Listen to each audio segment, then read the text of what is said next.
Hey guys, welcome back. We did a video yesterday. Let's do another one today. Our auction 441. Somebody posted, I'm not shocked, $550 Canadian for a 441 crank. Stihl, have you lost your mind? That's ridiculous for a crankshaft. Again, friends, I'm a husky guy by necessity, and I'm a cheap fella, so I've always swung to the husky side because, well, I find them a little easier to work on, and I find parts aren't as spendy, at least up here in Canada. Anyways, friends, I bought that 441, but I kind of cheated. I'll show you something. Oh, I was painting today. I just finished painting some trim because, you know, when you do stone on your fireplace, then you need to finish the trim, and then you start painting around the house, and you guys know the deal. Anyhow, I bumped into a buddy today. You know who you are. He's a good friend of the channel, and he's a good fella. Anytime we cross paths, we're usually doing some saw trading, and he's a good fella. If you go way back in my channel, my 038 Magnum, I bought it off him. That was a long time ago. We've been friends ever since. But anyways, friends, I bumped into him today, and I knew that he had parts for me. So let's see what I got. And I also picked up another saw that I'm going to be working on this winter, another McCullough. Anyhow, let's get to the tailgate. Okay, friends, it's getting dark here. You guys saw yesterday the 441 I bought from the auction. Spent a couple $100 on it. And I picked this up just to show you guys there's different ways to, well, have nice saws for cheap. I got into this gig, well, because I didn't have money, and when we bought this property 13, 14 years ago, I realized that I had all these outbuildings, and I enjoyed tinkering in the winter. Also, we get a lot of power outages out here because we're rural. When there's wind, just like happened the other night, I came in for supper, and well, the power went out and we couldn't even warm up our supper. So I warmed up some soup on the old Woodsman wood stove in the shop. But I needed wood, and I needed more wood, and my homeowner grade 43cc saw was not up to the task. I then got a 50cc MS260. I had an 025, which is 45 cc's. And well, the rest is history. I started upgrading saws. I got a 365 special.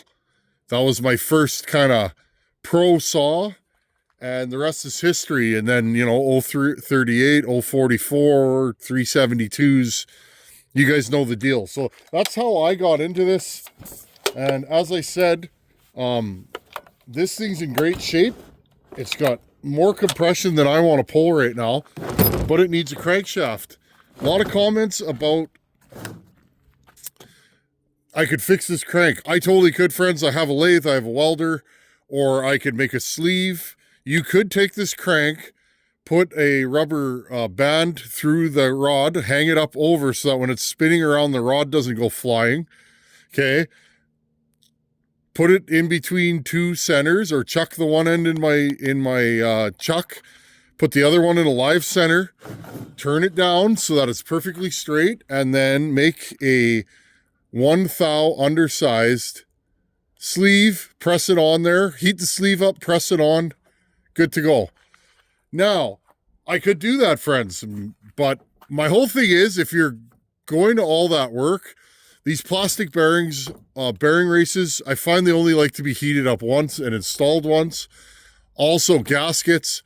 To me, unless you have a saw that you cannot get a crank for, something rare, that's just not an option to fix it. Because if I put it back together and that fails, well, now I have a saw that I've spent money on that is no good. So the whole purpose is to have something, at least the way it works for me.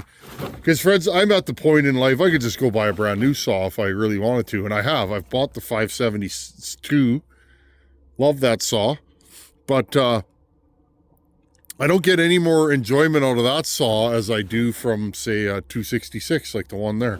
So, okay, friends, so we know we need a crank for this. Everything else seems to be good. Now, this saw this saw appears to be in good shape, so we can do something with it as long as we have a crank, okay? And I still have a full crank rebuild set from Wolf Creek, which means I don't even have to bother Ryan and I can redo this saw. Okay, let's look at what we got here. I ran into my buddy today. They're everybody's working like mad to get the farm season done. So there's lots of traffic today. What did I pick up, friends? Well, my buddy, and I knew about this before I even bid on the saw. Sometimes I'll buy a parts saw before I buy the real saw. My buddy had an MS 440, okay? What's left of one, okay? It's not a complete saw. You can see the recoil's been taken apart. It's busted here, okay? Now, I didn't even know this, but this, friends, this, well, look at the color difference in the handles, okay? Look how mint this saw is. This one's yellowed. This is an MS 440, but friends, this is actually a MS 440 Arctic, okay? Now, I didn't know that when I was picking this up. But again, my buddy, when I do trading with him and that, I don't even look at the parts usually, or even the saw, because I know what kind of fellow he is. I trust him, right? Whatever he gives me, if there's a problem with it, he'll tell me. But friends, this is actually an Arctic version, okay? It has a switch. It has a heater, okay? You can see there's two wires here. It has a heater that goes through the handle, okay? And it also should have, maybe these didn't, the carburetor is missing, but often they have a heater for the carburetor. And here's your pickup here for underneath the coil, okay? Or underneath the flywheel. And here's the flywheel. Oh, I dropped the nut. The nut is stuck to it. That's good. Okay, friends. This is the Arctic flywheel, okay? And it has a magnet in here. And as that spins, it generates electricity, which will power your saw. Now, what else does this have? This has a perfect cylinder. I was looking at it. My buddy said, yeah, cylinder's good. So what I'm probably going to do, I will take this cylinder, I will clean it up good, and I'm going to port this cylinder and put it on my other saw, okay?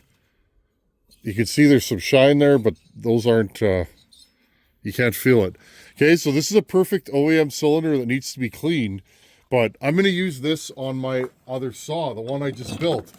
So what happened on that saw, friends, is the piston, the highway piston that I got, it had a bad casting, and somebody at the factory went like this.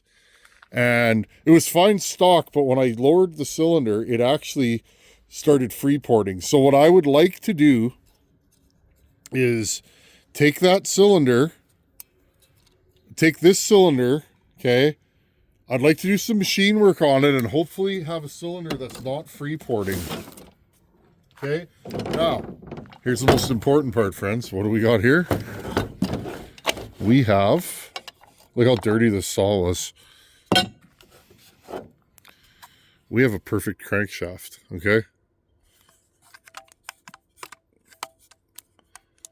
Appears to be fine. There's no play in it. It doesn't look like it's blued. In fact, friends, this piston looks in great shape. I may actually just re-ring this piston and throw this whole thing in the other 441. Okay? So, what did I pay for this parts saw? Not much, friends. Cheap, okay? So, my buddy doesn't want it. It's missing parts. He's probably had it for too long. He probably got it in another trade, and it also has a chain brake handle. Now, one of you guys donated a chain brake handle to me. I thank you very much for that. And I didn't even know my buddy had this till after I made the deal for the other chain brake, but here you go. Okay, so good set of cases. I can break all this stuff down, put it in bags, and and label it, and we'll have 441 parts. So I can port the other saw and I can build this one. Oh, and friends, the other thing it has the Arctic handle. See the wires going into it?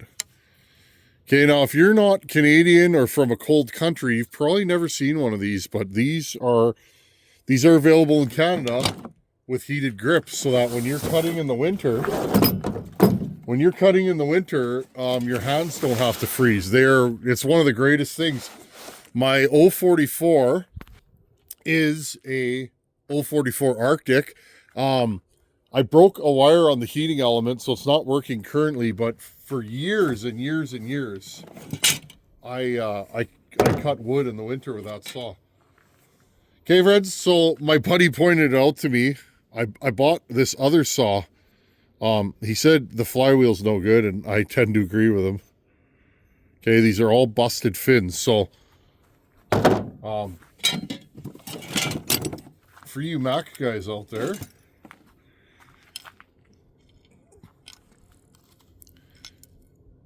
okay, this is a Super Pro 80.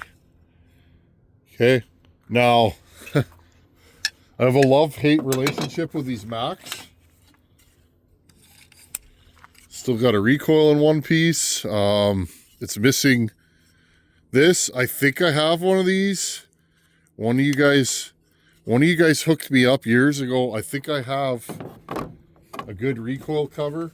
Now you guys know I bought, I won't take the rest of it out, but it's a complete saw. He told me it sounds like this was a running saw that somebody took apart. This is a points and condenser saw. This is exactly like my famous Super Pro 81 that I built for bucking. Pistons in great shape. These rings appear to be stuck or they're worn out. We'll have to look at that later, but this piston's in great shape, which means I can probably reuse this. Okay. Cylinder, again, these are unobtainium now. You cannot get cylinders for any of these 80cc Max. Cylinder's in great shape.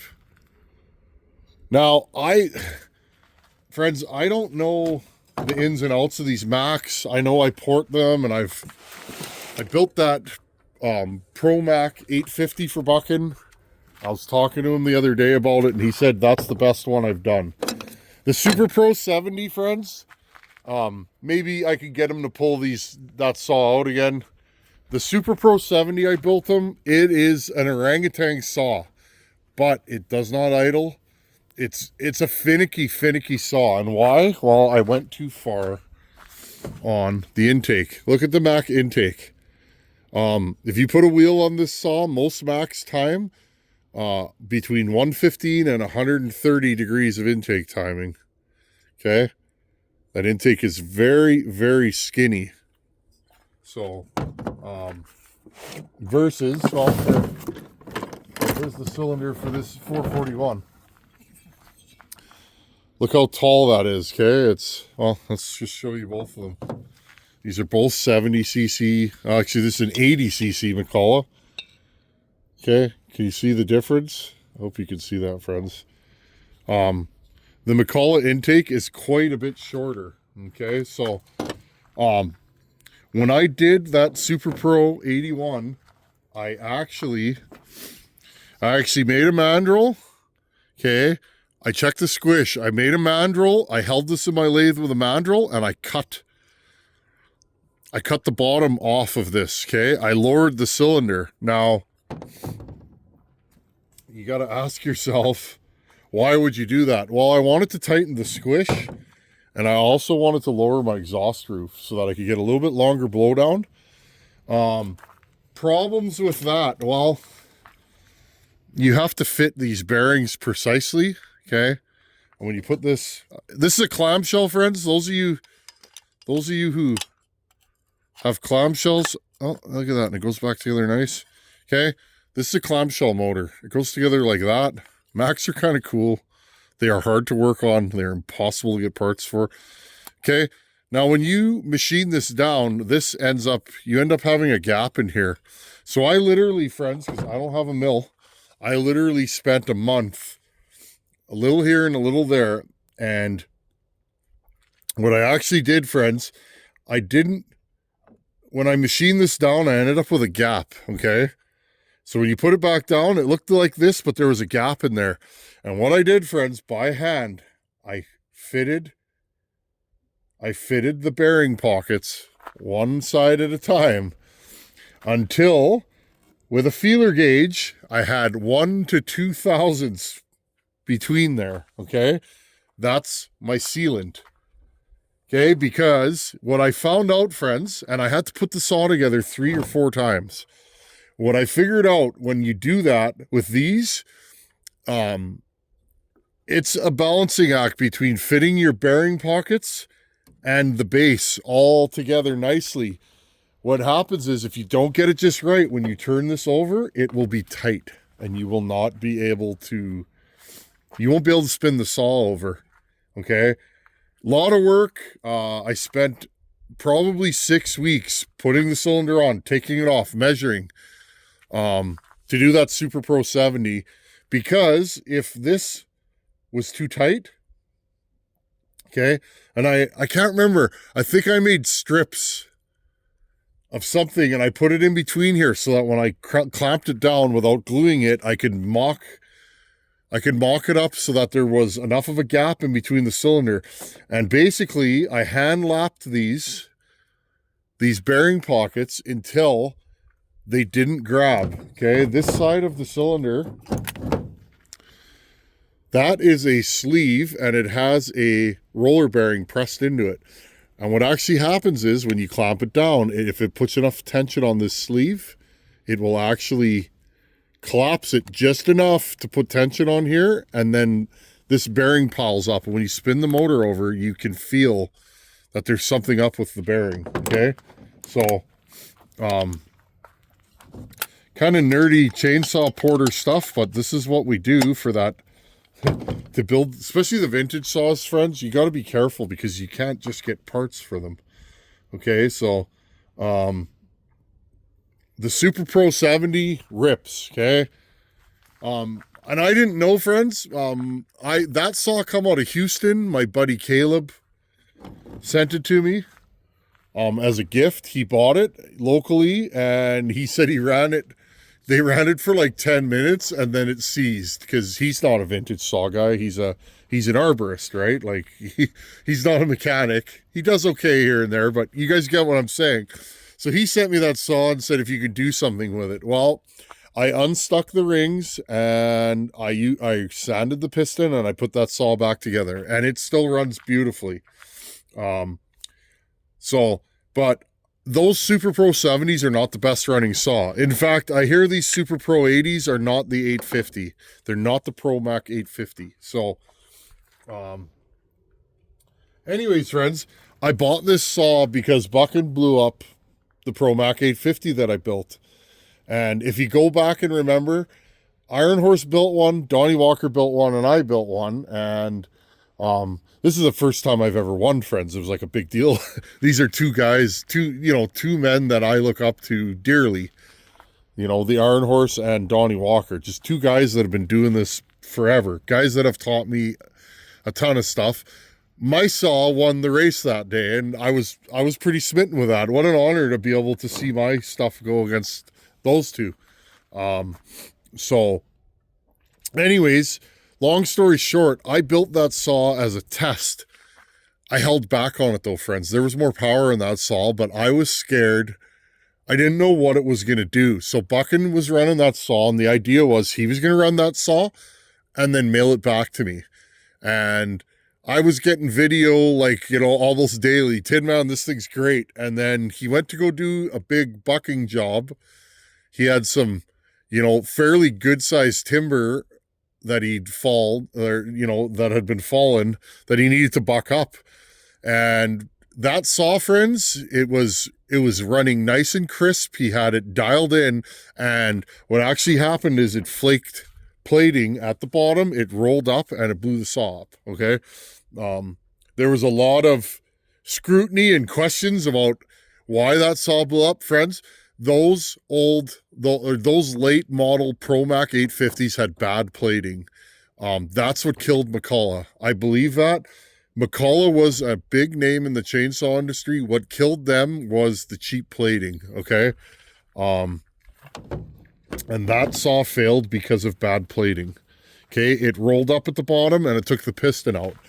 Now my idea was, and I'm still on the fence, is to grind that section of the plating away because it's down low at the intake side or the exhaust side, and put that saw back together and see if I can get it running.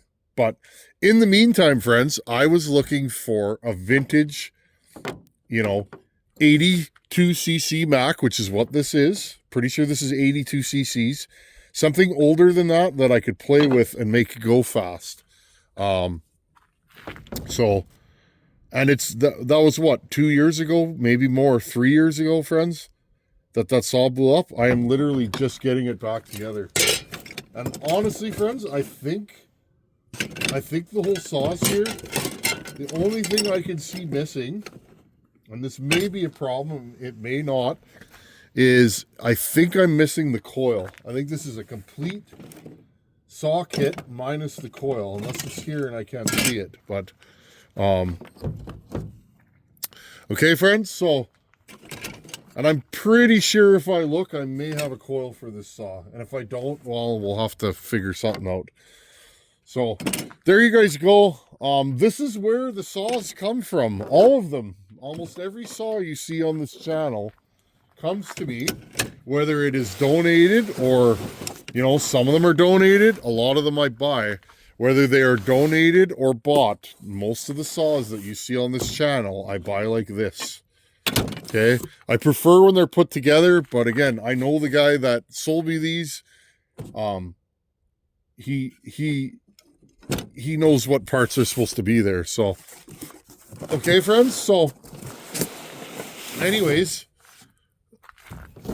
looks like this is a go. We'll putter with this over winter. Hopefully I get a good recipe for the other 441, and then I can apply that to this because, well, if I'm going to build this, friends, I got to port it, right? Or maybe I'll leave it stock and I'll sell it or send it down the road. It's not really my style to sell saws, though. I used to do that all the time. Now I just... they either stay with me or I give them away.